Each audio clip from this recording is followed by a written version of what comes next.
Today, Front Page welcomes you with greetings and presents a discussion on the topic of Harry Belafonte.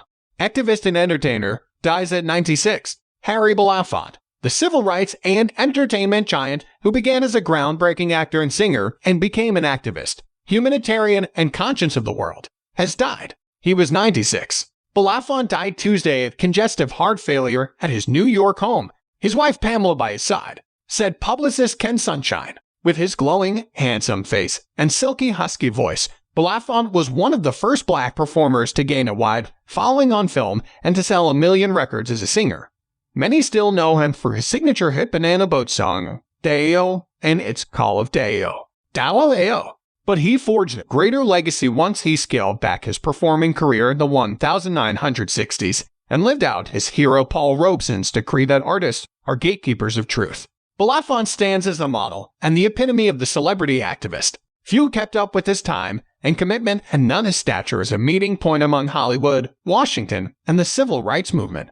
Belafonte not only participated in protest marches and benefit concerts, but helped organize and raise support for them. He worked closely with his friend and generational peer, the Reverend Martin Luther King Jr., often intervening on his behalf with both politicians and fellow entertainers and helping him financially. He risked his life and livelihood and set high standards for younger black celebrities, scolding Jay-Z and Beyonce for failing to meet their social responsibilities, and mentoring Usher, Common, Danny Glover, and many others.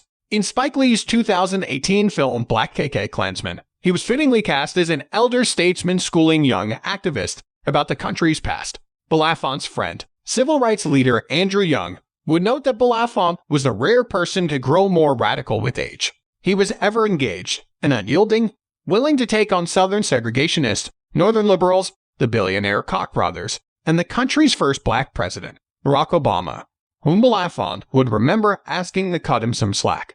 Belafonte responded, "What makes you think that's not what I've been doing?" Belafonte had been a major artist since the 1950s. He won a Tony Award in 1954 for his starring role in John Murray Anderson's Almanac, and 5 years later became the first black performer to win an Emmy for the TV special Tonight with Harry Belafonte. In 1954, he co-starred with Dorothy Dandridge in the Otto Preminger-directed musical Carmen Jones, a popular breakthrough for an all-black cast. The 1957 movie Island in the Sun was banned in several southern cities, where theater owners were threatened by the Ku Klux Klan because of the film's interracial romance between Belafonte and Joan Fontaine. His Calypso, released in 1955, became the first officially certified million-selling album by a solo performer and started a national infatuation with Caribbean rhythms. Belafonte was nicknamed, reluctantly, the King of Calypso. Admirers of Belafonte included a young Bob Dylan, who debuted on record in the early 60s by playing harmonica on Belafonte's Midnight Special. Harry was the best balladeer in the land, and everybody knew it, Dylan later wrote. Harry was that rare type of character that radiates greatness, and you hope that some of it rubs off on you. Belafonte befriended King in the spring of 1956 after the young civil rights leader called and asked for a meeting. They spoke for hours, and Belafonte would remember feeling King raised him to the higher plane of social protest.